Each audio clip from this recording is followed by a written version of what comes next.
I oppose the bill because it's not merely a question of bill, but it is a question of human rights, survival of a community with dignity.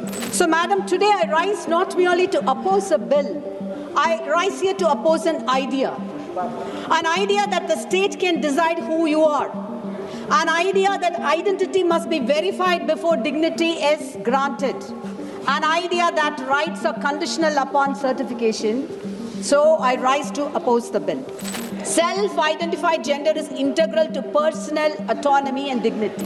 It attempts to replace constitutional morality with administrative superstition. Was the identity real then and inconvenient now? Or was it only a political slogan? The contradictions do not end here, Madam. The National Council for Transgender Persons were not meaningfully consulted before bringing this bill. This government increasingly seeks to regulate every sphere of personal life, what we eat, who we love, what we watch, what we write. I oppose the bill because it's not merely a question of bill, but it is a question of human rights, survival of a community with dignity. So, Madam, today I rise not merely to oppose a bill, I rise here to oppose an idea that the state can decide who you are, an idea that identity must be verified before dignity is granted, an idea that rights are conditional upon certification. So I rise to oppose the bill. Madam, let me begin with a poem written by Lee Moko, a South African slam poet and an activist who has very powerfully and painfully explained in a poem his trans experience. I quote thus: "No one ever thinks of us as humans because we are more than ghost than flesh. Because people fear that my gender expression is a trick, that it exists to be perverse, that it ensnares them without their consent, that my body is a feast for their eyes and hands, and once they were fed off my cure, they will regurgitate all the parts they did not like. They'll put me back into the closet, hang me with all the other skeletons. I will be the best attraction.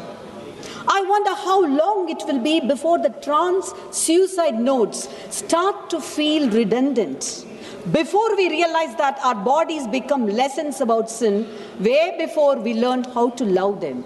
Madam, these voices all over India, all over Tamil Nadu, all over the world, which should have been heard, were not heard, not consulted before bringing this bill, Madam. Madam, let me begin with the Honorable Supreme Court's seminal verdict itself. In Nalsa versus Union of India, the court seminally declared self-identified gender is integral to personal autonomy and dignity. Yet this bill attempts something extraordinary. It attempts to legislate a doubt. It attempts to replace constitutional morality with administrative superstition. That is why we strongly oppose this bill, Madam. Yes. Madam, this is not a technical correction. This is not a harmless clarification. It's a constitutional regression.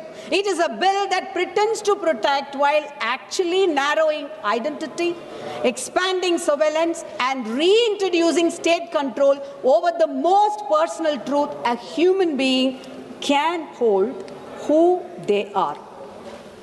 Madam, I would like to ask, through you, Madam, has the law asked any cis person to identify themselves through a medical board, Madam?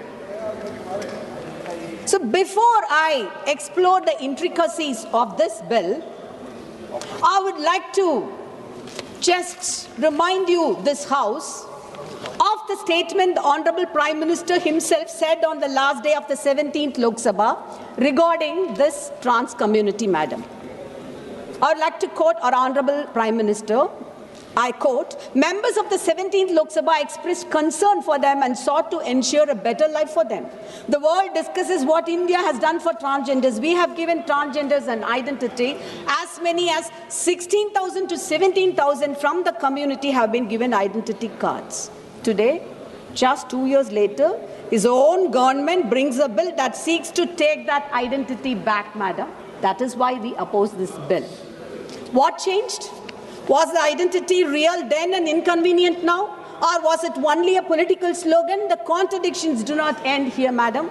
On 11th March, this government told the Lok Sabha that rejections of transgender identity certificates were merely due to minor document mismatches. But on 13th March, the same government introduced this bill claiming the existing definition is vague, impossible to administer. Let me ask, madam, which version should the country believe, madam? The earlier version or the March 13th version? We are told that out of nearly 35,000 applications, around 30,000 identity certificates have been already issued. What happens to those citizens, madam, now? Will their identities be repealed, reopened? Will their dignity be placed under fresh scrutiny? Also, another matter of grave concern is that the National Council for Transgender Persons were not meaningfully consulted before bringing this bill. Even when they had an appointment with the Honorable Minister's office, they were not given convincing answers, madam, and no stakeholders were actually consulted before bringing these draconian amendments to this bill, ma'am. That is why we oppose. Madam, there is a larger and deeply troubling pattern emerging. This government increasingly seeks to regulate every sphere of personal life, what we eat, who we love, what we watch, what we write. After polarizing citizens along religion, caste, now it's gender identity, which is now it's a frontier control in this form. Madam, we should not forget the simple truth. You cannot certify a human soul through a medical board. Identity is a fundamental right, not a government permit, madam. Absolutely right.